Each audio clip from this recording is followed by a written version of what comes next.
Every choice writes a page. Welcome to Story Ledger. Let's decode the world. The baker who sold more and could buy less. Ramona's oven had been on the same corner for 30 years. It had no sign. It did not need one. The smell of freshly baked bread drifted into the street before 5 in the morning, and by 6, there was already a line. Ramona, how much is the bread? 20. 20? Yesterday it was 18. I know, Celia. The cost of flour went up again. Celia paid with coins, counted twice, and sighed. Ramona put the money in her apron and served the next customer. That was the routine. Ramona kneaded, baked, sold, and at the end of the day, counted the money. The figures always grew. In January 2019, she sold 300 pieces and earned 6,000 pesos. In January 2021, she sold 420 pieces and earned 14,000. More money, more sales. Ramona thought, I am making progress. But the supermarket bill told a different story. The first time Ramona noticed that something was wrong was with the oil. She always bought the same one, a 1-liter bottle that lasted her a week. In 2019, she paid 80 pesos. A year later, 120. By 2021, 240. Ramona picked up the bottle, turned it around and turned it around again. It was exactly the same. The same oil, the same bottle, the same size. Why did it go up so much? She asked the clerk. That is what it costs now, ma'am. It was not just the oil. Flour increased 2.5 times, shortening 3 times, salt twice. Ramona added up the numbers in her notebook with the same patience with which she needed. The cost of producing a loaf of bread had gone from 12 pesos to 28 in 2 years. And she had only raised the price from 20 to 25. She was earning less on each loaf of bread. Much less. Ramona did the Saturday test. On Saturdays, she had bought the same list of items since she got married. Bread, but not her own, bread from the other bakery for a change, milk, eggs, cheese, toilet paper, and a bag of fruit. In 2019, that list cost 320 pesos. In 2020, 500. In 2021, 900. Ramona placed the receipt next to her sales notebook. She compared the dates, she compared the numbers. What is happening? She said to her husband, Luis, who worked in a mechanic's shop. I do not know, Luis replied. But at the shop, they told us there will be no pay raise this year. Luis earned the same as he did in 2019. Exactly the same. His nominal salary had not changed.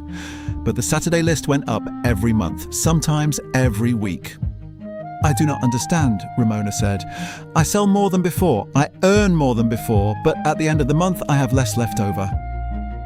Are you sure you earn more?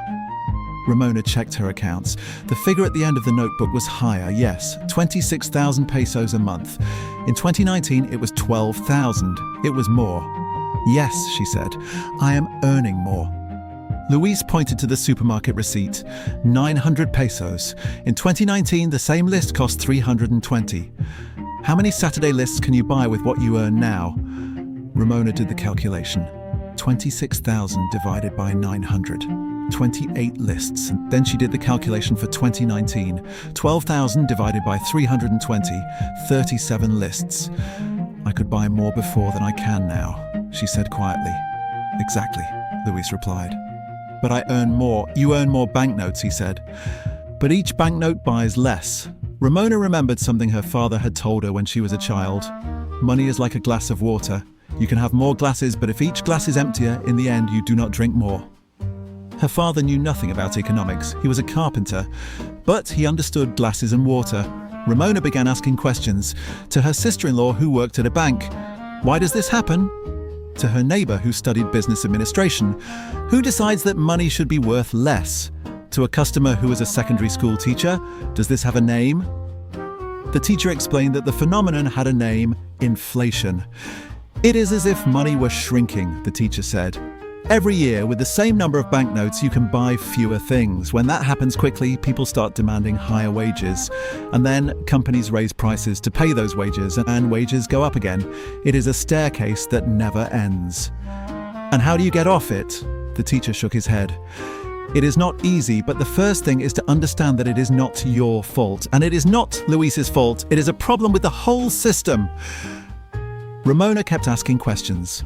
One afternoon, a customer who came from another country told her that something similar had happened in his homeland, but much worse. People carried wheelbarrows of banknotes to buy an egg. The banknotes were worth less than the paper they were printed on. And what did they do? Those who could bought things that would retain their value: land, gold, tools, anything that could not be printed. Ramona then understood a simple but powerful idea. Printed money can always be printed in greater quantities, but bread needs wheat, labor, and fire, and wheat cannot be printed. The next morning, Ramona did something different. Instead of raising the price of bread to 25 pesos, she raised it to 30. "Ramona, what do you mean 30? Celia protested. "I'm sorry, Celia." The cost of flour went up again. Celia paid, but with a worried look on her face. Ramona was worried too. She knew that 30 was a lot for her customers, but she also knew that 25 no longer covered her costs. At the end of the day, Ramona counted the money. 32,000 pesos, almost 6,000 more than the previous month. It seemed like a good number.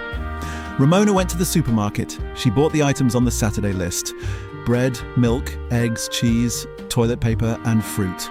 It now cost 1,100. Ramona divided 32,000 by 1,100. 29 lists.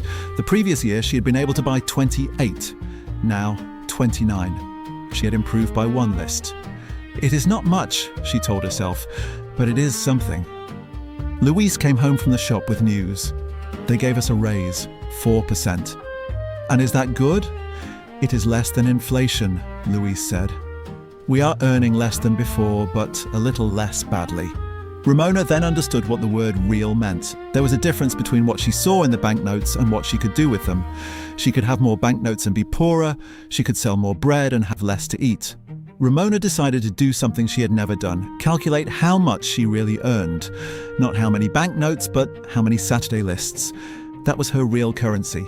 She made a table in her notebook with 3 columns: year, income in banknotes, and Saturday lists. Year 2019, income 12,000, Saturday list 37.5. Year 2020, income 18,000, Saturday list 36.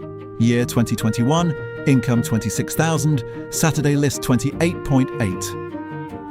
Ramona looked at the table and felt a knot in her stomach. Her nominal income had more than doubled. Her real purchasing power, measured by what truly mattered, had fallen by 23%. 3 years working longer hours, baking more bread, serving more customers, in order to be able to buy less. "How can that be?" she asked aloud, even though there was no one there to answer. The teacher had mentioned a strange term: capital flight. Ramona did not know what it meant, but the word flight made her think of water escaping through a hole.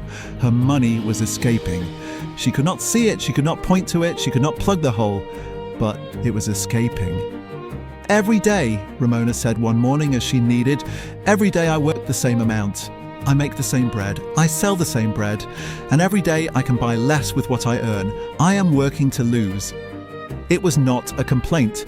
It was a statement of fact, like when a carpenter measures a board and discovers that it is 1 centimeter short. He does not get angry with the board. He simply notes it. Ramona understood something that economics books explain with complicated words. Inflation is not a number on a screen. It is the oil that goes up in price. It is the egg that costs more. It is the salary that is not enough. It is the Saturday list that shrinks. And above all, it is the time one works without seeing a reward. That day, Ramona did not raise the price of bread, nor did she lower it. She left the sign as it was and served her customers with the same smile as always. But inside, Ramona was no longer the same. Celia arrived, bought her bread, paid 30 pesos, and asked, "Ramona, is everything all right?" "Yes, everything is all right. Everything is still the same." "And the bread?" "The bread is the same." Celia left. Ramona kept kneading. She knew that the bread was the same, but she was not. Now she understood what it meant to sell more and be able to buy less every day. And that understanding, Ramona thought as she put the next loaf in the oven, was the only raise inflation could not take away from her. Thank you for watching. Subscribe for more stories.